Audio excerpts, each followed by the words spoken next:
रामलाल और उनकी पत्नी सावित्री ने अपने इकलौते बेटे रवि को बहुत प्यार से पाला था।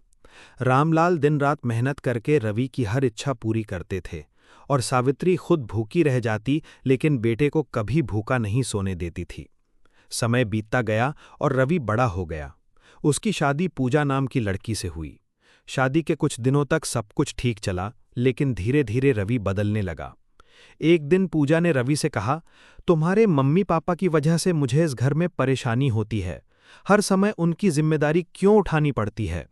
रवि चुप रहा, लेकिन उसके मन में गलत बातें बैठ गईं। कुछ दिनों बाद उसने अपने माता पिता से कहा, पापा मम्मी, अब आप दोनों इस घर से चले जाइए। ये घर अब मेरा और मेरी पत्नी का है। ये सुनकर रामलाल की आंखों में आंसू आ गए। सावित्री कांपती आवाज में बोली, बेटा, हमने तो ये घर तुम्हारे लिए ही बनाया था।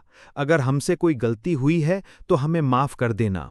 लेकिन रवि ने गुस्से में कहा, बस, अब मुझे आप दोनों का बोझ नहीं उठाना। रामलाल और सावित्री अपने छोटे से सामान के साथ घर से निकल गए।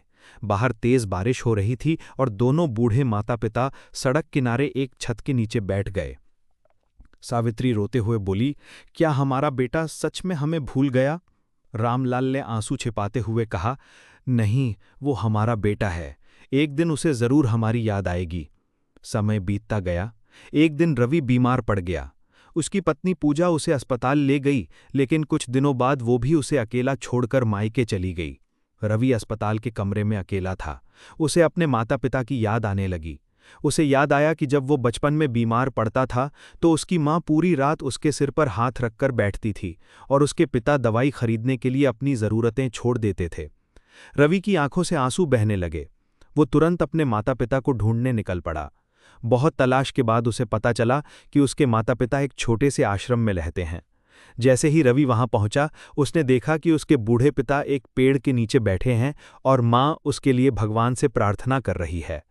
रवि दौड़कर उनके पैरों में गिर गया और रोते हुए बोला, मम्मी, पापा, मुझे माफ कर दो। मैंने आप दोनों के साथ बहुत गलत किया।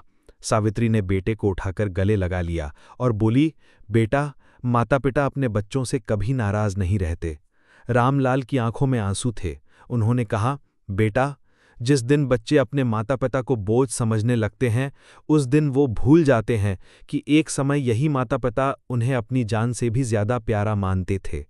रवि अपने माता पिता को वापस घर ले आया और उनके पैरों में सिर रखकर बोला, आज से ये घर नहीं बल्कि आपका मंदिर है।